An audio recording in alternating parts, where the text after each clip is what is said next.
अहम खबर शामिल करते हैं। कराची में साहिल पर फंसे बहरी जहाज के अतराफ ऑयल के रिसाव के आसार, लहरों के साथ साहिल पर जर्दी माइल तेल फैल रहा है। हैंगटोंग के कप्तान कैप्टन उमर ने जहाज से किसी किस्म के रिसाव की तरदीद कर दी है। जहाज से किसी किस्म का रिसाव नहीं हुआ। कैप्टन उमर के मुताबिक तेल खुले समंदर से बहता हुआ साहिल की तरफ आ रहा है। मनाजिर आप बोल न्यूज़ की स्क्रीन पर देख सकते हैं। कराची में साहिल पर फंसे बहरी जहाज के अतराफ ऑयल के रिसाव के आसार, लहरों के साथ साहिल पर जर्दी माइल तेल फैल रहा है। हैंगटोंग के कप्तान कैप्टन उमर ने जहाज से किसी किस्म के रिसाव की तरदीद कर दी है। जहाज से किसी किस्म का रिसाव नहीं हुआ, कैप्टन उमर की जानिब से बताया गया है। तफसीलात जान लेते हैं कफील अहमद से। कफील, आगाह कीजिएगा।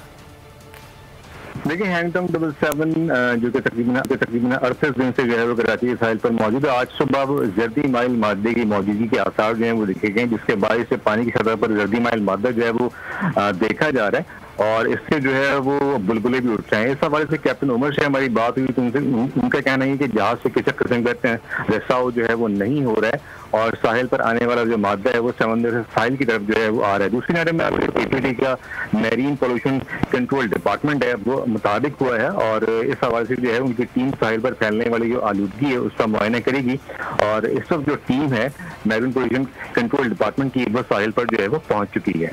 कफील, बहुत शुक्रिया तफसीलात के लिए।